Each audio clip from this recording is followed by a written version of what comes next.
Sound the alarm, sound the alarm. Sound the alarm, sound the alarm. Sound the alarm, sound the alarm. Sound the alarm, sound the alarm.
Represent, I'm gonna come and talk to you diplomatic, and if you don't want to go according to diplomatic stuff, the arrows is coming for you.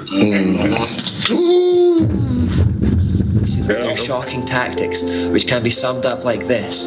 Their intention was to become part of the faith, system, culture or group that they intended to destroy. Then from within, they would sow seeds of hate and division. Their method was to present themselves as one thing on the surface, but to be secretly working away with each other for a very different purpose behind the scenes. They would sometimes pretend to be enemies on opposing sides in public. And if you want to study any history, learn any history, the best history to study is Jesuit history. The history of the Jesuits. But behind the scenes, they were actually cohorts, working together towards the same goal.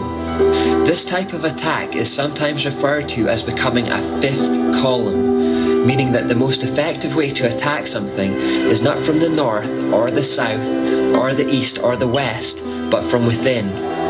Cicero once said, "A nation can survive its fools and even the ambitious, but it cannot survive." They control all these groups, all these magical societies. They control all of that, man. They can send anybody they want. That's why they go kiss the Pope's ring, bro. All the African leaders, they go kiss the Pope's ring, bro. All the African leaders, they go treason from within. An enemy at the gates is less formidable, for he is known and he carries his banners openly. But the traitor moves among those within the gates freely, his sly whispers rustling through all the alleys, heard in the very halls of government itself. For the traitor appears not traitor, he speaks in the accents familiar to his victims, and he wears their face and their garments, and he appeals to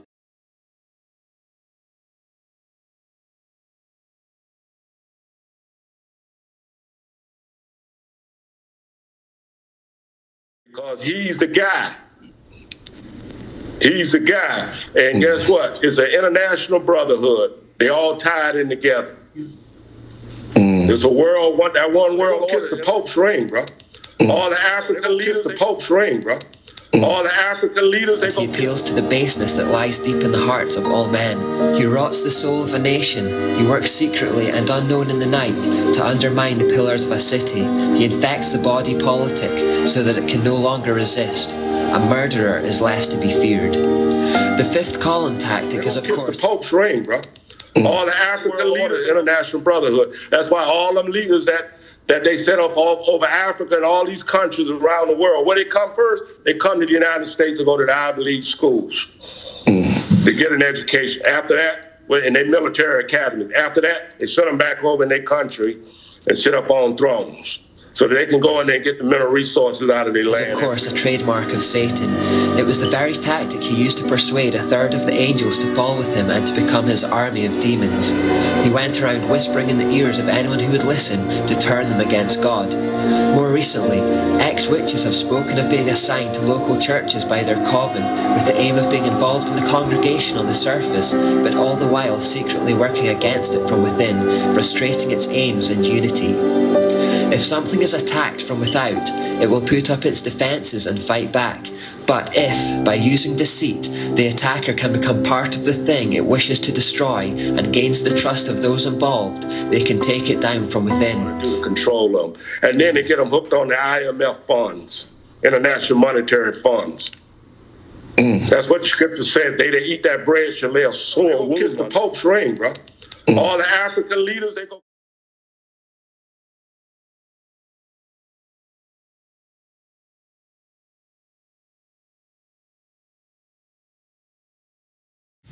It's hard for them to come back on the right side.